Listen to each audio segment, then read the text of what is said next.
नमस्ते साथियों, स्वागत है आपका फिर से एक बार स्टडी विथ यूनिक पर। आज हम पढ़ने जा रहे हैं या आज हम देखने जा रहे हैं वर्किंग ऑफ डीजल इंजन। अब ये डीजल इंजन क्या होता है मेरे साथियों? डीजल इंजन और पेट्रोल इंजन में क्या फर्क होता है, और डीजल इंजन पेट्रोल इंजन से ज्यादा माइलेज क्यों देते हैं? डीजल इंजन क्या पेट्रोल इंजन से ज्यादा पावरफुल है? डीजल इंजन ट्रक्स में क्यों इस्तेमाल होते हैं? डीजल इंजन बड़े व्हीकल्स में क्यों इस्तेमाल होते हैं? ये सारे चीजों के अगर जवाब आपको चाहिए तो ये वीडियो 10 मिनट का जरूर देखना। एक से एक डाउट क्लियर कर दूंगा और साथ ही में पेट्रोल इंजन के साथ डीजल इंजन को कंपेयर भी कर दूंगा ये 10 मिनट के अंदर। हाँ, दोनों हो जाएगा। अगर आपने पेट्रोल इंजन वाला वीडियो देखा है मेरा तो आपको और ज्यादा डिटेल में कवर हो जाएगी सारी चीजें। अगर चाहो तो एक बार वो देख लो, 10-15 मिनट का वीडियो है पूरा। मैंने डिटेल में पेट्रोल इंजन क्या होता है, आईसी इंजन किस तरीके से वर्क करता है, मतलब ये भी उसी पे वर्क करता है, लेकिन वहां मैंने थोड़ा और डिटेल बताया हुआ है पेट्रोल इंजन के बारे में। तो चलिए शुरू करते हैं आज डीजल इंजन का वर्किंग और किस तरीके से इसका कंस्ट्रक्शन होता है, वो सारी चीज एकदम डिटेल में, कुछ भी नहीं छोड़ेंगे। पूरे लेक्चर में, पूरे वीडियो में मैं आपको पूरा क्लियर कर दूंगा कि किस तरीके से वर्क करते हैं। अब सबसे पहले तो यहाँ मैंने पिक लिया हुआ है एक पेट्रोल इंजन का और एक डीजल इंजन का, दोनों पिक्चर अपने पास है। तो यहाँ देखो, सबसे पहले पेट्रोल इंजन को कहा जाता है स्पार्क इग्निशन। क्या कहा जाता है? Spark ignition. इसे स्पार्क इग्निशन कहा जाता है। और डीजल इंजन को कहा जाता है कॉम्प्रेशन इग्निशन। अब ऐसा क्यों? आप बहुत से लोग सोच रहे हो कि ऐसा क्यों कहा जाता है, मैंने ऐसा क्यों लिखा। भाई ये देखो, ये स्पार्क इग्निशन इसलिए क्योंकि इसमें स्पार्क प्लग होता है। स्पार्क प्लग होता है इसमें, ठीक है, जो कि ऊपर से स्पार्क देने पे पावर स्ट्रोक होता है। उसके बाद पहले कॉम्प्रेशन, फिर स्पार्क प्लग जलता है, फिर पावर स्ट्रोक होता है, ठीक है। अगर आपने पेट्रोल इंजन का वीडियो देखा तो आपको ये समझ गया होगा, ठीक है। डीजल इंजन में क्या होता है? डीजल इंजन में एक फ्यूल इंजेक्टर होता है जो कि फ्यूल इंजेक्ट करता है और कंप्रेशन के थ्रू ही सिर्फ वर्किंग हो जाता है। यहाँ स्पार्क प्लग की जरूरत नहीं है, ठीक है। डीजल इंजन में कंप्रेशन से जल जाता है डीजल, ठीक है, या किसी भी तरह की स्पार्क प्लग की जरूरत या स्पार्क की जरूरत नहीं है इलेक्ट्रिकल, ठीक है। चलिए, तो अब मैं एक बार आपको थोड़ा सा इसका कंस्ट्रक्शन समझा दूं, फिर हम पूरे डिटेल में चलेंगे, ठीक है। लेकिन उसके पहले मैं और एक चीज आपको बताना चाहूंगा कि देखो, सबसे पहले अगर पेट्रोल और डीजल इंजन पढ़ना चाहते हैं तो आपको उससे पहले पेट्रोल और डीजल की कुछ बेसिक प्रॉपर्टीज पता चलनी चाहिए, ठीक है। तो देखो, पेट्रोल जो होता है और डीजल जो होता है मेरे साथियों, इनमें सबसे बेसिक प्रॉपर्टी जो फर्क है, जो आपको आंखों से ही दिख जाएगा, वो देखो 21 डिग्री सेल्सियस पे ही पेट्रोल इवेपोरेट होना स्टार्ट हो जाएगा, लेकिन डीजल 52 डिग्री सेल्सियस पे होगा, जो कि बहुत हाई है, ठीक है। इसे दुबई में लेके जाना होगा तब ये इवेपोरेट होगा। ये तो इंडिया में हो जाएगा, वो भी विंटर्स में, रूम टेम्परेचर पे हो जाएगा, ठीक है। समझ गया? रूम टेम्परेचर पे 25 के आसपास होता है, समझ गया? तो ये जल्दी इवेपोरेट हो जाएगा, ये नहीं होगा। क्यों? क्योंकि इसका टेम्परेचर बहुत ज्यादा है। समझ गए यहाँ तक? ठीक है। अब इसीलिए हम यहाँ कार्बोरेटर में इसे directly air plus fuel mixture कर सकते और डायरेक्टली दे सकते to the engine inlet valve के थ्रू। लेकिन डीजल इंजन में ये चीज पॉसिबल नहीं, क्योंकि 52 डिग्री सेल्सियस जब तक टेम्परेचर नहीं होगा तब तक ये हवा के साथ मिक्स नहीं होगा, ठीक है। इसीलिए अगर आपने पेट्रोल और डीजल को धूप में बाहर रख दिया तो पेट्रोल जल्दी उड़ जाएगा, डीजल नहीं उड़ने वाला, ठीक है। समझ गए? इसलिए हाईली फ्लेमेबल कौन है? पेट्रोल है, डीजल से भी ज्यादा, ठीक है। ये समझ गए? मतलब इसका फ्लैश पॉइंट पेट्रोल का बहुत जल्दी होगा और डीजल का ये फ्लैश पॉइंट नहीं है, ये मैंने इवेपोरेशन का पॉइंट बताया। फ्लैश पॉइंट अलग चीज है। डीजल का फ्लैश पॉइंट अगर आप मुझसे पूछेंगे सेल्फ इग्निशन पॉइंट, तो वो है 210 डिग्री सेल्सियस, ठीक है, और 50 बार का प्रेशर। अब 50 बार का प्रेशर इंजन के अंदर होता है, तो ये मैं आपको अभी आगे एक्सप्लेन करूंगा, ठीक है। तो देखिए, यहाँ आपको क्या दिख रहा है? सबसे पहले आपको दिख रहा है यहाँ क्रैंकशाफ्ट, यहाँ एक कनेक्टिंग रॉड है, यहाँ एक पिस्टन लगा हुआ है, ठीक है। और डीजल इंजन की पिस्टन की डिजाइनिंग पेट्रोल इंजन से थोड़ी अलग होती है। देखो, पेट्रोल इंजन का पिस्टन इस तरीके से होता है, डीजल इंजन का पिस्टन कुछ इस तरीके से होता है, ठीक है। ऐसा इसमें बाउल से पिछले रखा जाता है क्योंकि ऊपर जब ये कॉम्प्रेस हो तो डीजल उसी के साथ साथ घूमते हुए थोड़ा बहुत क्या हो जाए, एयर के साथ मिक्स हो जाए, क्योंकि प्रॉपरली बाहर से मिक्स होके वो आया नहीं है। चलो, तो सबसे पहले इनटेक स्ट्रोक, ठीक है। इनटेक स्ट्रोक में क्या होगा कि यहाँ इनलेट वाल्व से एयर अंदर आएगी। देखो, ये एयर अंदर आ गई, ठीक है। अब ये एयर अंदर आई तो यहाँ ये सक्शन हो गया, इसे सक्शन स्ट्रोक भी कहा जाता है। तो ये पिस्टन नीचे के साइड चले गया, टॉप डेड सेंटर से ये बॉटम डेड सेंटर में चले गया, मतलब जो इसका सबसे टॉप मोस्ट पॉइंट है उससे बॉटम मोस्ट पॉइंट में चले गया।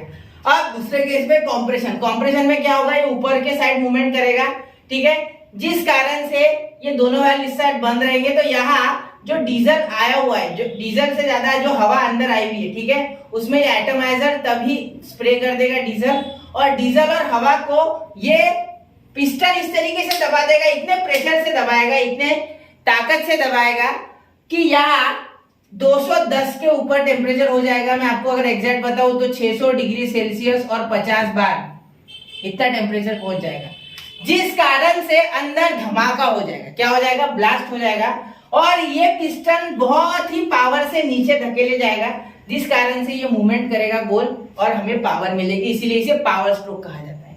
ठीक है। फोर्थ स्ट्रोक जो है वो जो मोशन है, इनर्शिया है, इसके कारण वापस से एक बार ये ऊपर आएगा, और यहाँ जो भी गैसेस बनी हुई है, अनबर्न्ड गैसेस, या आप बोल सकते डीजल में जो भी सूत वगैरह बना है, मतलब जो कार्बन वगैरह बना है, वो यहाँ एग्जॉस्ट वाल्व से कहाँ चले गया? बाहर चले गया।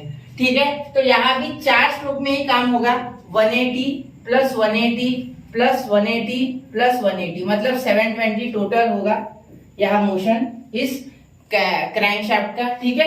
तो पहला 180 में क्या करेगा? ये सक्शन करेगा, दूसरे 180 में कॉम्प्रेशन करेगा, तीसरा 180 में घूमेगा, पावर करेगा। ठीक है। और चौथा 180 में घूमेगा, एग्जॉस्ट करेगा। तो 4 स्ट्रोक, इसीलिए इसे 4 स्ट्रोक कहा जाता है। ठीक है, समझ गए? चलो, अब ये मैंने आपको कहा था ना कि ये देखो इसमें बाउल नुमा होता है, ये देखो बाउल जैसा है पूरा। ठीक है। अब सेकेंड में देखो, अगर आप देखोगे तो इसमें देखो इस तरीके से जब ऊपर ये कॉम्प्रेस करता है डीजल को, तो डीजल ऐसे ऊपर आ जाएगा, और ये इसमें ऐसे तरीके की हवा बन जाएगी, इस तरीके से कुछ वोर्टेक्स बन जाएगा, जिस कारण से ये जब दबाएगा, ठीक है, ये जब दबाएगा डीजल को, तो डीजल को दबाने के साथ साथ वो एयर के साथ मिक्स होता जाएगा, फिर भी नहीं होता है। ठीक है। उसके कुछ प्रॉब्लम्स है, देखो जिस कारण से क्या होता है बच्चों? नॉकिंग होता है। क्या होता है? नॉकिंग होता है। गाड़ी में नॉकिंग होता है डीजल इंजन से ज्यादा, वाइब्रेशन ज्यादा होते हैं। ठीक है। लेकिन डीजल इंजन में कॉम्प्रेशन भी बहुत ज्यादा होता है, और कॉम्प्रेशन ज्यादा होने के बहुत ज्यादा फायदे। कॉम्प्रेशन ज्यादा होने के 2 फायदे, एक तो टॉर्क हमें ज्यादा मिलेगा, और दूसरी चीज फ्यूल इफिशियंसी। ठीक है। अब ये आप देखोगे तो देखो एक ही कंपनी की आप कोई पेट्रोल गाड़ी ले लो, वो अगर 15 का माइलेज दे रही है, तो उसी कंपनी की डीजल गाड़ी 20 से 25 का माइलेज देती है। जैसे फॉर एग्जांपल मैं बोलूं, अगर आप एक काम करो, कोई भी एसयूवी ले लो, सपोज आप एक ले लो एसयूवी, सपोज एक स्कॉर्पियो ले लो। स्कॉर्पियो अगर पेट्रोल में होती है तो नहीं फिलहाल अवेलेबल, तो वो 10 से 12 का ही माइलेज देती, लेकिन डीजल में वही गाड़ी 16 से 17 निकाल देती। क्यों? क्योंकि कॉम्प्रेशन रेशो किसी भी इंजन का आप जितना बढ़ाएंगे उतना उसका माइलेज इंप्रूव होगा, उतना उसका माइलेज क्या होगा? इंप्रूव होगा। ठीक है। अब यहाँ देखो कॉम्प्रेशन रेशो जो है डीजल का वो बहुत ज्यादा है, 18 से 24। ठीक है। और पेट्रोल इंजन का 8 से 10, यहाँ 10 आया नहीं, 8 से 10। ठीक है। तो फ्यूल इफिशियंसी कॉम्प्रेशन रेशो के साथ साथ धीरे धीरे बढ़ती जाएगी, इसीलिए सेम कंपनी की डीजल गाड़ी जो है वो ज्यादा माइलेज देगी एज कंपेयर टू पेट्रोल गाड़ी।